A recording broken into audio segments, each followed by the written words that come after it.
சிதம்பர போராட்ட தியாகி வ.உ. சிதம்பரனாரின் 89ஆம் ஆண்டு நினைவு தினம்.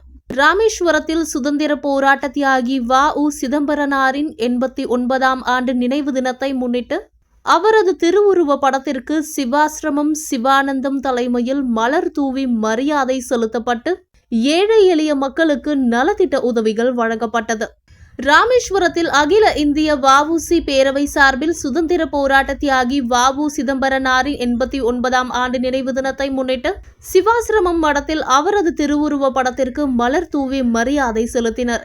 இதையடுத்து 2 லட்சம் மதிப்பில் ஏழை எளிய மக்களுக்கு நலத்திட்ட உதவிகள் வழங்கப்பட்டது. இந்நிகழ்ச்சிக்கு விவேகானந்தா கேந்திரம், பசுமை ராமேஸ்வரம், சரஸ்வதி அகில இந்திய வ.உ.சி. பேரவை மாநில துணைத் தலைவர் வேடராஜன் ஆகியோர் முன்னிலை வகித்தனர். இதில் வ.உ.சி. நிர்வாகிகளான ராமநாத சுவாமி திருக்கோவில் கேஷியர் ராமநாதன், ராமநாத சுவாமி திருக்கோவில் முன்னாள் ரபேஷ்கார், கண்ணன், சூர்யா, இளங்கோ, சரவணன், பிரகாஷ், செந்தில், ஆனந்தன், ரவி, தவமணி, லதா, சேதுராமன் உள்ளிட்ட பலர் கலந்து கொண்டனர்.